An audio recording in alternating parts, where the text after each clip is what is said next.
සියලු දෙනාටම සුබ දවසක්. අද මම ආවේ පොඩි ප්‍රශ්න කිහිපයකට පිළිතුරු ටිකක් අරගෙන. ප්‍රශ්නේ තමයි මේ දැන් ගොඩක් කට්ටිය මගෙන් අහන දෙයක් තමයි දැන් මේ ජර්මන් ටෙක් එකට ඇතුළත් වෙන්නේ කොහොමද කියලා. එන්නේ ප්‍රශ්නෙට පිළිතුරක් අරගෙන තමයි මම අද මේ ගැන කතා කරන්න ආවේ.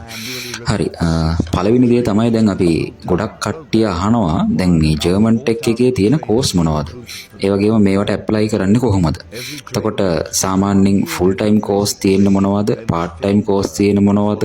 ඒ වගේම දැන් මේ වගේ කාල සීමාවන් කොහොමද කියන ගැටලු ගොඩාක් තියෙනවා. හරි. මම ඒව ගැන ඔයාලට පොඩි පැහැදිලි කිරීමක් කරන්න. එකක් තමයි දැන් මේ ජර්මන් ටෙක් එකේ පූර්ණ කාලීන පාඨමාලාවක් කරන්න. ඒ කියන්නේ මේ ෆුල් ටයිම් කෝස් එකක් කරන්න තියෙන සුදුසුකම් මොනවද කියලා මම පොඩි පැහැදිලි කිරීමක් කරන්න. ඉස්සල්ලාම දැන් අපි සාමාන්‍යයෙන් ගත්තොත් ජර්මන් ටෙක් එකේ ෆුල් ටයිම් කෝස් එකක් කරන්න මෙන්න මේ වයස කිව්වොත් වයස ගැන කතා කරනවා නම් සාමාන්‍යයෙන් අවුරුදු 16ත් 22ත් අතර තියෙන ළමයින්ට තමයි මේකට ඇප්ලයි කරන්න පුළුවන් වෙන්නේ. ඔතන මෙතනින් අවුරුදු 16ත් 22ත් අතර කියලා කියන්නේ මේකට අඩු වෙන්න 16ට අඩු වෙන්නත් බෑ 22ට වැඩි වෙන්නත් බෑ. ඒතර මේ මෙන්න මේ කියන වයස් පරතරය ඇතුළත වෙන්න ඕන ජර්මන් ටෙක් එකේ ෆුල් ටයිම් කෝස් එකක් කරනවා නම්. ඊළඟ කාරණාව තමයි දැන් මේ අධ්‍යාපන සුදුසුකම් ගත්තොත් එහෙම කියන්නේ මේ ෆුල් ටයිම් කෝස් එකකට ඇප්ලයි කරන්න තියෙන අධ්‍යාපන සුදුසුකම ගත්තොත් එහෙම දැන් මේකේ අපිට ගැසට් එකේ දාලා තියෙන ඔයාලට බලා ගන්නත් පුළුවන්. මම ඒ ගැන වැඩිදුර විස්තර ඔයාලට ඊළඟ වීඩියෝ වලින් මම ඔයාලට දැනුවත් කරනවා. එකක් තමයි දැන් මේ O level exam එක කරලා තියෙනවා නම් O level exam එකේ ඔයාලගේ දැන් භාෂාවක් තියෙනවනේ. ඒක සිංහල වෙන්න පුළුවන්, දෙමළ වෙන්න පුළුවන්. එතකොට මේ භාෂාවේ සිංහල සහ දෙමළ භාෂාව හා ගණිතය ඇතුළත්ව ඒ කියන්නේ දැන් O level exam එක කරන කට්ටිය සිංහලෙන් කරන කට්ටියක් ඉන්නවා, දෙමළෙන් කරන කට්ටියක් ඉන්නවානේ. එතකොට මේ සබ්ජෙක්ට් දෙක අනිවාර්යයෙන්ම පාස් වෙලා තියෙන්න ඕන. ඊළඟට මේ සබ්ජෙක්ට් දෙකත් එක්කම ගණිතය ඇතුළත්ව විෂයන් 6ක් එකවර සමත් වෙලා තියෙන්න ඕන. රෝග තමයි මේ අධ්‍යාපන සුදුසුකම කියලා කියන්නේ. ඒ කියන්නේ ජර්මන් ටෙක් එකට ෆුල් ටයිම් කෝස් එකක් කරනකොට මෙන්න මේ කියන අධ්‍යාපන සුදුසුකම දරලා තියෙන්න ඕන. ඊළඟට මේ සුදුසුකම තියෙනවා නම් ජර්මන් ටෙක් එකට ඇප්ලයි කරන්න පුළුවන්. ඊළඟට දැන් අපි සාමාන්‍යයෙන් මෙන්න මේ කියන්නේ වයසක් තියෙනවා නම් මේ විදියට සුදුසුකමක් තියෙනවා නම් මෙන්න මේ කියන ගැසට් එකට ඇප්ලයි කරන්න පුළුවන්. දැන් මේ වෙනකොට නම් දැන් අපි 2025 වර්ෂයට ළමයි ඇතුළත් කරගෙන ඉවරයි, බඳවා ගැනීම කරලා ඉවරයි. දන්නේ නැති කෙනෙක් ඉන්නවා නම් දැන් ඊළඟට අපි 2026 වසරට ළමයි බඳවා ගැනීම කරනවා සාමාන්‍යයෙන් 2026 ජූලි වගේ වෙනකොට අපි ගැසට් කරනවා. ඒතර ගැසට් කරලා මාස කිහිපයක් යනකොට එක්සෑම් එකක් තියෙනවා.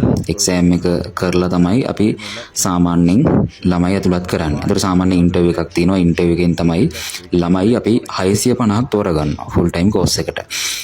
ඊට පස්සේ දැන් ඔය මම කතා කරේ පූර්ණ කාලීන පාඨමාලාව. ඒ කියන්නේ ෆුල් ටයිම් කෝස් එකක් කරනවා නම් කරන්න ඕනේ මොනවද කියලා තමයි මම ඔයාලට පැහැදිලි කිරීමක් කරේ. ඊළඟට දැන් අපි ෆුල් ටයිම් කෝස් වලදී තියෙනවා කෝස් තියෙනවා අපිට කෝස් 10ක්. එකක් තමයි මේ මෝටර් කාලිංග ශිල්පය කියන ඔටෝමොබයිල්. ගොඩක් කට්ටිය ඉල්ලන්නේ ඔටෝමොබයිල්නේ. අපිට ෆුල් ටයිම් කෝස් එකක් කරනවා නම් ඇප්ලයි කරනවා නම් ඔටෝමොබයිල් කියන කෝස් එක කරගන්නත් පුළුවන්. ඊළඟට ඔය විදිහට කෝස් 10ක් තියෙනවා. ඊළඟ කෝස් එක තමයි මේ ඔටෝ ඉලෙක්ට්‍රිකල්. එහෙම නැත්නම් ඔය වාහන විදුලි ශිල්පය කියලා කියන්නේ. ඊළඟට තියෙනවා ඉලෙක්ට්‍රිකල්. ඒ කියන්නේ බල විදුලි ශිල්පය කියලා තියෙනවා. ඊළඟට වෙල්ඩින් කියලා ශාස්ත්‍රයක් තියෙනවා. ඊළඟට ඩීසල් පම්ප් කියලා කෝස් එකක් තියෙනවා. ඊළඟට මිල් රයිට් කියලා කෝස් එකක් තියෙනවා. ඊට පස්සේ AC ඒ කියන්නේ ශීතකරණ හා වායු සමීකරණ ශිල්පය AC කියන පාඨමාලාව කරගැනීමේ හැකියාවක් තියෙනවා. ඊළඟට මෙගට්‍රොනික් ඒ කියන්නේ ඉලෙක්ට්‍රොනික සම්බන්ධව දැනුවත් වීමක් වෙන්න ඕන නම් මෙන්න මේ කියන පාඨමාලාවට සම්බන්ධ වෙන්න පුළුවන්. ඊළඟට ලේත් මැෂින් ලියවන පට්ටල් ආශ්‍රයෙන් මෙන්න මේ පාඨමාලාව කරගන්න හැකියාවක් තියෙනවා. ඊළඟට තව පාඨමාලාවක් තියෙනවා වාහන බොඩි අලුත් වැඩියාව. ඒ කියන්නේ පින්තාර ශිල්පය කියලා කියනවා. ඒ කියන්නේ BRP කියලා තමයි අපි කියන්නේ. එතකොට මේ තියෙන්නේ ෆුල් ටයිම් කෝස් එකකට ළමයි ඇප්ලයි කරනවා නම් ඕනම කෙනෙක්ට ඇප්ලයි කරනවා නම් මෙන්න මේ කියන පාඨමාලාවන් කරගැනීමේ හැකියාවක් තියෙනවා. මම ඔයාලට මේක ගැන වැඩි දුර විස්තර තව දේවල් ටිකක් මම තව වීඩියෝ එකකින් ගෙනල්ලා පෙන්නන්නම්. මොකද දැන් මේ මේ කියන පාඨමාලාවන් 10 ඇතුළත ගොඩක් දේවල් අපිට කතා කරන්න තියෙනවා. දැන් ඔටෝමොබයිල් ගත්තොත් එහෙම ගොඩක් කට්ටිය දන්නේ නැහැ මේ ඔටෝමොබයිල් කියන පාඨමාලාවේ ඇතුළේ තියෙන මොනවද කියලා. ඊළඟට සාමාන්‍ය දැන් මීල් රේට් කියලා පාඨමාලාවක් තියෙනවනේ. දැන් සමහරු ගොඩක් කට්ටිය දන්නේ මේ මීල් රේට් කියන මොකක්ද කියලාත් දන්නේ නැහැ සමහරු. මම ඒව ගැනත් මම ඉස්සරහට ඔයාලට පොඩි පැහැදිලි කිරීමක් කරන්නම්.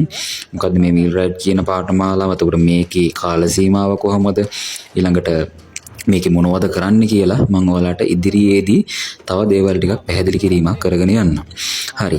ඊළඟට දැන් මේ සාමාන්‍යයෙන් ජර්මන් ටෙක් එකේ ෆුල් ටයිම් කෝස් එකකට ඇප්ලයි කරාට පස්සේ දැන් කාල සීමාවත් අහලා තියෙනවනේ. සාමාන්‍යයෙන් දැන් අවුරුදු 3 තියෙන පාඨමාලාවන් තියෙනවා.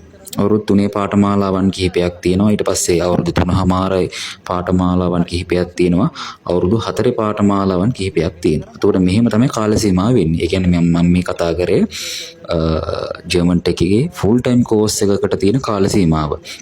අවුරුදු 3මාර 4. ඔය කාල සීමාවට තමයි ජර්මන් ටෙක් එකේ ෆුල් ටයිම් කෝස් එකක් කරගන්න පුළුවන් වෙන්නේ. ඊළඟට දැන් ගොඩක් කට්ටියට දැන් මේ එන හීනියක් ජර්මන් ටෙක් එකට නේද? දැන් සමහරව හිතනවා ජර්මන් ටෙක් එකට ඇතුළත් වෙන්න ගොඩක් අමාරුයි කියලා. ඔව් ටිකක් අමාරුයි තමයි. හැබැයි එක්සෑම් එක හරියට පාස් වෙලා තිබ්බොත් ජර්මන් ටෙක් එකේ ඇතුළට එන්න හැකියාවක් තියෙනවා. ඊළඟට දැන් බැරි වෙලා හරි දැන් ජර්මන් ටෙක් එකට සාමාන්‍යයෙන් එක අවුරුද්දකට ෆුල් ටයිම් කෝස් එකට සාමාන්‍යයෙන් ලංකාවෙන්ම 6000ක් විතර ඇප්ලිකේෂන් අපිට එනවා. අතට අපි සිලෙක්ට් කරන්නේ ළමයි ගන්න අපි 650යි. එතකොට ලොකු තරගයක් තියෙනවා මේක ඇතුළට එන්න. ඒක එක්සෑම් එකකින් තමයි අපි ළමයිව ඇතුළට ගන්නෙ. ඊළඟට දැන් මේ ගොඩක් කට්ටියට තියෙන ගැටලුවක් තමයි දැන් මේ ෆුල් ටයිම් කෝස් එකෙන් සිලෙක්ට් වුනේ නැත්නම් අපි මොකද්ද කරන්න කියන දේ. ඒකටත් මම පොඩි දෙයක් මේ ප්‍රශ්නෙට පොඩි පිළිතුරක් ගේන්නම්. ඒ කට්ටියට මෙන්න මේ වගේ වැඩක් කරන්න පුළුවන්. දැන් ඒ කට්ටියට විතරක් නෙවෙයි ලංකාවේ ඕනම කෙනෙක්ට මෙන්න මේ කියන පාඨමාලාවන් ටිකත් කරගැනීමේ හැකියාවක් තියෙනවා. ඒ කියන්නේ දැන් ෆුල් ටයිම් කෝස් වලට අමතරව අපේ යනවා අර්ධකාලීන පාඨමාලා. ඒ කියන්නේ පාර්ට් ටයිම් කෝස් මේ ජර්මන් ටෙක් එකේ ඇතුළත තියෙනවා. ඒතර සාමාන්‍යයෙන් වයස අවුරුදු 16ත් 45ත් අතර. ඒ කියන්නේ 16 කියන්නේ ලිමිට් එකක් නැහැ. 16ත් 45ත් අතර ඕනම කෙනෙක්ට 45ට වැඩි වෙන්නත් පුළුවන්. 16 අවුරුදු 16කට වැඩි ඕනම කෙනෙක්ට ජර්මන් ටෙක් එකේ පාර්ට් ටයිම් කෝස් එකක් කරගැනීමේ හැකියාවක් තියෙනවා. ඒ කියන්නේ අපි මුලදී මම කතා කරේ ෆුල් ටයිම් කෝස් එක ගැනනේ. ඒ කියන්නේ දැන් මම මේ කතා කරන්නේ පාර්ට් ටයිම් කෝස් එකකට අපි කොහොමද ඇප්ලයි කරන්නේ කොහොමද කියලා. පාර්ට් ටයිම් කෝස් එකට ඇප්ලයි කරනවා නම් දැන් මේ මාසේ කියන්නේ 2026 ජනවාරි 16 තමයි ක්ලෝසින් ඩේට් තියෙන්නේ පාර්ට් ටයිම් කෝස් එකට ඇප්ලයි කරනවා නම්. ඒ කියන්නේ සාමාන්‍යයෙන් පාර්ට් ටයිම් කෝස් උත් අපි දෙකකට කඩලා තියෙන්නේ. ඒ කියන්නේ සතිය දවස් 5 ඊවිනින් විදිහට අපි කෝස් කරගෙන යනවා. ඒ කියන්නේ හවස 3:00 ඉඳලා 6 වෙනකම්.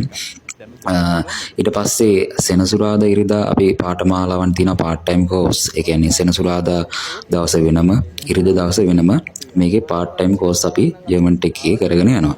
එතකොට දැන් මේ දවස්වල අයිදුම්පත් කැඳ වෙලා තියෙනවා ජර්මන් ටෙක් එකේ පාර්ට් ටයිම් කෝස් වලට ඇප්ලයි කරන්න පුළුවන් කට්ටියට. ඒ කියන්නේ දැන් අපි ඇප්ලයි කරලා තියෙන්නේ සතිය දවස් 5 ඊවිනින්. සන්ධ්‍යා කාල පාඨමාලා තමයි දැන් ඇප්ලයි කරන්න පුළුවන් කට්ටියට වෙලා තියෙන්නේ.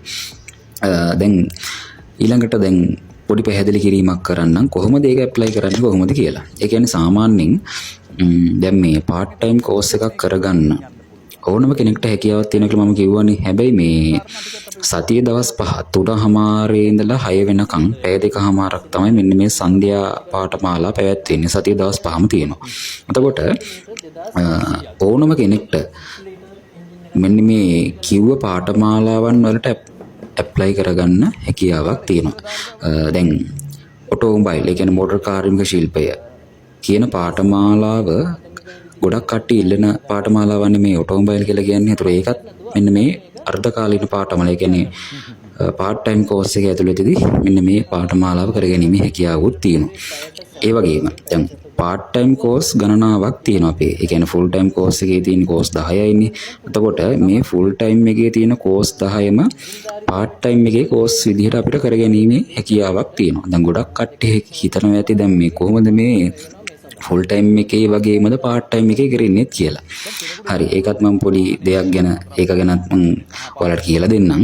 දැන් එකක් තමයි මේ දැන් full time එකේ තියෙන පාඨමාලාවන් ගත්තොත් එහෙම දැන් මම කියවනේ පූර්ණ කාලීන පාඨමාලාවන් 10ක් තියෙනවා කියලා. එතකොට දැන් part time එකෙත් මේ කියන පාඨමාලාවම තමයි පැවැත්වෙන්නේ. හැබැයි මේ කාල සීමාවේ වෙනසක් තියෙනවා. දැන් සමහරව අහලා තිබ්බ මගෙන් සර් මේ full time course එක වගේමද part time course එක කියලා. නැහැ. ඔව්.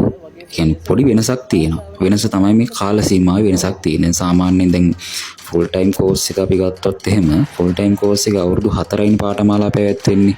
එතකොට full time course එකේ අපි සාමාන්‍යයෙන් අවුරුදු 4යි ඔටෝමොබයිල් කරන ළමයෙක්ට අපි බාහිර පුහුණුවකුත් ලබා දෙනවා. ඒ කියන්නේ implant training එකක් ලබා දෙනවා full time course එකේ. ඒක අවුරුද්දක් තමයි ඒක අපි ලබා දෙන්නේ.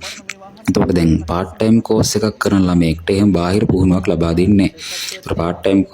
part time course එකක් කරන ළමයෙක්ට ඔටෝමොබයිල් කියන මෝටර් කාර්මික ශිල්පය කියන පාඨමාලාව හදාරන්න අපි ඒක ලේසි ක්‍රමයක් මේ ඔයාලට දාලා තියෙනවා. ඒ කියන්නේ දැන් මේක අපි කොටස් විදිහට අපි වෙන් කරලා තියෙනවා.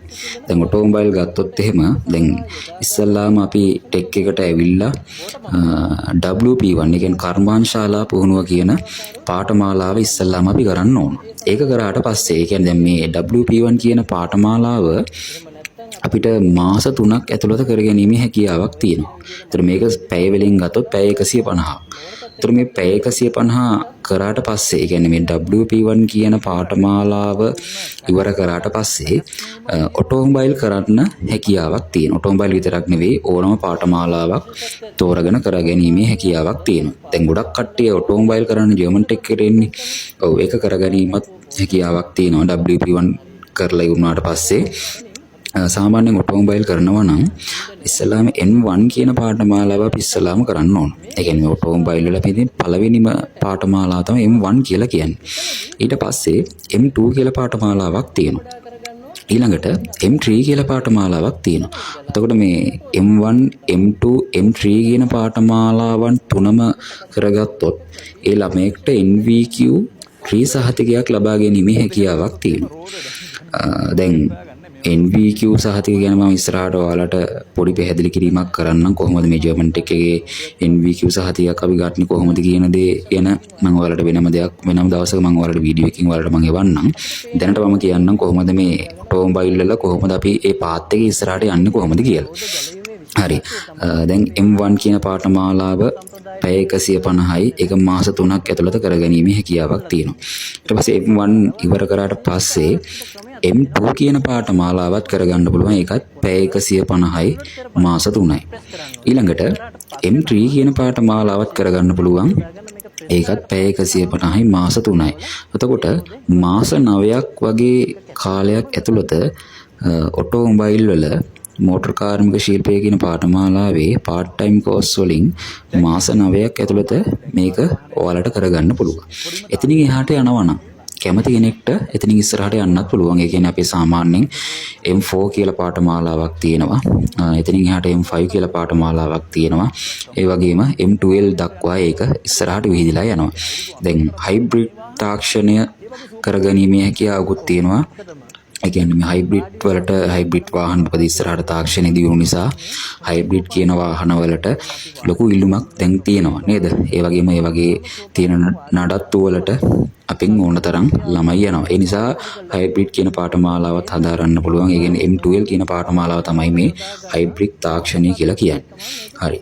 දැන් ඔය මම කිව්වේ දැන් ඔටෝමොබයිල් කියන පාඨමාලාව විතරයි. ඒ විදිහටම මම අර මුලින් කියපු පාඨමාලාවන් හැම එකක්ම අපිට part time course එකේ කරගන්න පුළුවන්. දැන් හිතන්නකෝ ඔයාලට AC course එකක් කරගන්න ඕනි කියලා. ඒ කියන්නේ සීතකරණ හා වායු සමීකරණ ශිල්පී පාඨමාලාව කරගන්න පුළුවන් part time course එකේ. ඒකත් එහෙම තමයි.